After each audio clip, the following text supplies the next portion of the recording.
porque Jesús fue crucificado en medio de dos ladrones. Esta situación la podemos ver en los 4 evangelios.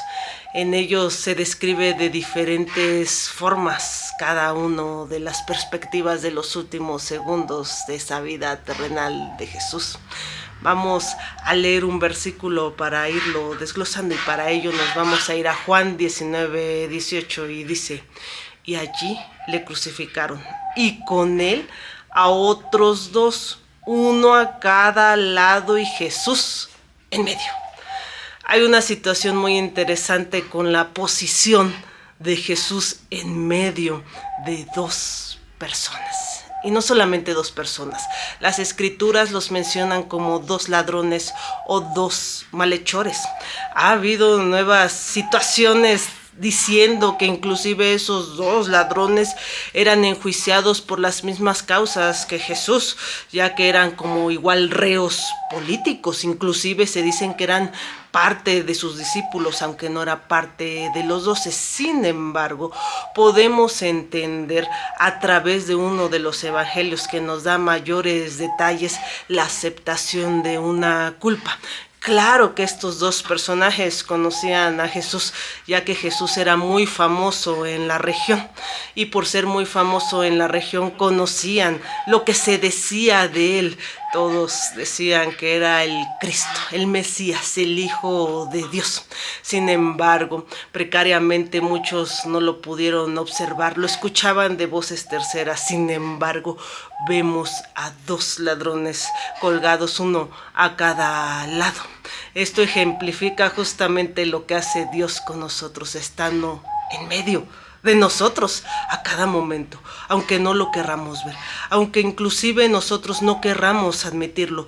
Hay una situación y un detalle muy interesante, y es que Jesús, de buenas a primeras, los evangelios no nos dicen que cruza palabra con ellos hasta que ellos se dirigen con él. El evangelio que más detalles nos da es el que vamos a ir abordando y desglosando. Para ello nos vamos a ir a Lucas 23, 39, 42 y vamos a parar en cada una de ellos para hablar sobre estos detalles. Y uno de los malhechores que estaban colgados le injuriaba diciendo: si tú eres el Cristo, sálvate a ti mismo y a nosotros. En este momento podemos ver a uno de ellos justamente diciéndole a Dios: hey, pues si tú estás aquí y eres Dios, pues sálvate, pero de paso nos salvas a nosotros. Desgraciadamente es algo que también nosotros queremos hoy en día hacer con Dios. Hey, si yo me gano la lotería, prometo darte el 10% de mi ganancia por siempre. Es más, espero ahora sí hacer las obras de los pobres porque me está solucionando el problema y yo te voy a retribuir. Es más, si sanas a mi hija, a mi familiar, a mi padre, a mi madre, yo prometo seguirte a todos lados. Y queremos hacer una negociación con el Rey del mundo. No solamente el Rey de los judíos, como decía su cruz, el Rey del mundo, el dueño del oro y la plata, el dueño de tu vida, el dueño de la vida de todos. ¿Qué podríamos nosotros hacer para que justamente Él nos haga caso? Pues justamente nos da luz el otro malhechor colgado. Sin embargo, podemos observar que a veces nuestra desesperación humana nos hace exigir una respuesta, nos hace exigir un acto de Dios hacia nosotros, nos hace inclusive exigirle que Él actúe por sobre nuestra propia maldad, nuestros errores, y exigimos misericordia, exigimos la gracia, y cuando se exige la misericordia y la gracia deja de ser misericordia y gracia. Vamos a seguir leyendo. Y dice así: respondiendo el otro le reprendió diciendo: si aún temes tú a Dios, estando en la misma condenación. Nosotros a la verdad justamente padecemos porque recibimos lo que merecieron nuestros hechos, mas ninguno mal hizo. Inclusive aquí hay una situación muy interesante. Empieza con que él reprendiendo. Desgraciadamente muchas personas creyentes, seguidoras de Dios, siempre agarran una palabra, un versículo, un lugar, una situación, un personaje y se casan con ella olvidando que Dios está detrás de todo ello y detrás de todas las escrituras.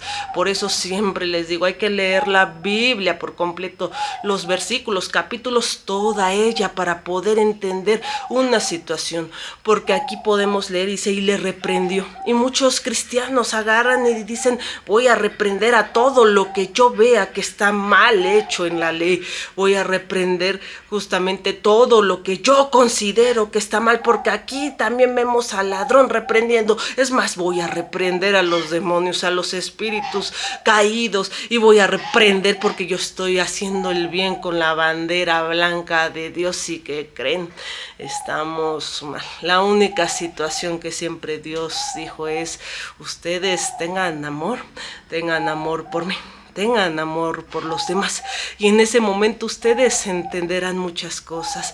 Si ustedes reprenden, incluso en la iglesia ven a alguien que pudiera contradecir las doctrinas de Dios, tal vez a alguien que llegara en un mal estado y le prohibieran la entrada, ¿no creen que se formarían carbones sobre su cabeza? No, así mismo lo dice la escritura. Cuánta responsabilidad tenemos nosotros, porque generalmente tratamos de hablar por Dios en vez de hablarle de Dios a los demás. Así que no agarremos una sola palabra. En realidad lo que el ladrón le está diciendo es, cuidado, estamos igual que él. Y tú todavía le dices, ¿por qué no aceptas tu culpa? Nosotros lo merecemos, él es quien no lo merece. Es más, él es el que se debería de bajar de esta cruz. Nosotros sí deberíamos de seguir aquí. Tenemos a Jesús en medio de dos pecadores, en medio del mundo y justamente también en medio de nosotros en este mundo. Uno lo reconoce, el otro no. Y en ese momento entonces podemos saber lo que pasa cuando Dios ciertamente se aparece en la vida de todos nosotros. Unos conocemos que es Dios, Jesús, si lo seguimos. Otros conocemos que no es Dios, que requerimos más de Él, de pruebas, de cosas para poder creerle. Queremos ver milagros, queremos ver situaciones interesantes, porque nuestro amor queremos fincarlo en los hechos, en lo humano, en lo que es aquí. Y es la misma razón por la cual ninguno de ese periodo pudo reconocer al verdadero rey, al rey que no estaba implementando un reino de justicia y poder davínico como ellos esperaban en el Mesías en este mundo, sino un reino celestial, un reino que no conoce fin, un reino eterno, un reino en el verdadero mundo, no en este mundo de transición. Y en este momento vemos al ladrón reconocerlo. Entonces es como aquellos que somos pecadores, reconocemos a Jesús y pedimos justamente oportunidad de tener esa audiencia con Él, esa amistad, ese reencuentro, esa reconciliación justamente con Dios. Y en ese momento también vemos que desgraciadamente también habrá personas que no lo reconozcan porque creen merecer algo de Dios, aunque sea una explicación y créanme, eso no es inclusive ni bíblico. Dios no merece darnos una explicación a nada. Nosotros somos los que debemos de aceptar toda la confianza en Él y aceptar toda la voluntad de Él por sobre nosotros. Y vamos a ver justamente la última parte de esta situación. Y dijo a Jesús, acuérdate de mí cuando vengas en tu reino.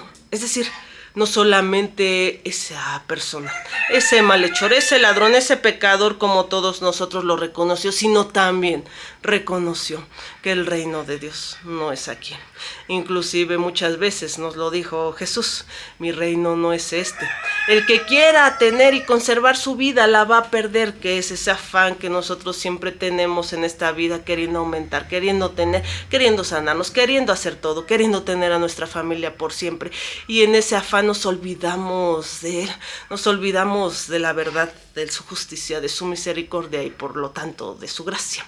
Inclusive su santidad pasa tan desapercibida que solamente creyendo que es un Dios sacrificado que murió y resucitó, y creyendo que haciendo una fe, una profesión de fe hablada, podemos nosotros solamente acceder. Sin embargo, olvidamos que también es un Dios justo, un Dios santo, y necesitamos la completa plenitud de Él en nosotros. La santidad es lo que es justamente Dios, y de Él desprenden todas sus cualidades, atributos, todas las situaciones. El mismo amor, la misma misericordia y la misma gracia dependen justamente de su completa, eterna y manifiesta santidad.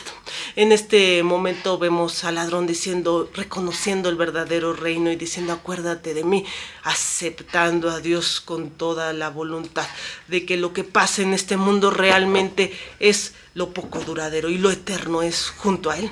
Y después vemos a Jesús diciéndole, de cierto te digo, hoy que tú estarás conmigo allá. Muchas veces queremos malinterpretarlo como que en ese momento el ladrón subió justamente con Jesús. Sin embargo, la Biblia y las Escrituras aplican para todo. Si vemos las versiones originales, vemos que hoy estaba afirmándole Jesús que Él iba a estar, como hoy te afirma Jesús que solamente hay un camino, una verdad, una puerta, una luz, y es Él. No me cansaré de decirlo, Dios los ama mucho. Nosotros estamos como esos dos ladrones, siendo pecadores en este mundo de maldad, de aflicción, de dolor, y solamente Dios está esperando a que lo reconozcamos a su paso, a su voluntad, reconozcamos a su ser, reconozcamos y querramos conocerlo, querramos amarlo, querramos acercarnos a Él, y Él entonces nos guiará, nos dirá, nos aceptará y nos hablará justamente como es el ladrón, porque el problema nunca ha sido de Dios hacia nosotros, siempre hemos sido nosotros hacia Él. Dios los ama mucho, no lo olviden, son la cosa más bella que ha creado. Ustedes solamente acudan a Él así como estén, no importa. Si ven a alguna persona acercarse a la iglesia, sea como sea, combine o no combine con sus ideales o su situación o percepción u opinión de vida, acérquenlo a Él. Ustedes no necesitan cambiar nada en las personas, preséntenla a Dios y que Dios, como siempre, haga el resto. Yo siempre se los he dicho, si ustedes creen que ustedes son los que deben de decirle a los demás sobre las cosas que hay que hacer, es que precisamente Dios no ha hecho nada por ustedes. Habría que reconsiderar entonces, meterse otra vez en la relación con Dios, abrirse, ceder tu voluntad para que ahora sí Dios haga algo en ti y creas posible que haga algo en los demás. Dios los ama mucho.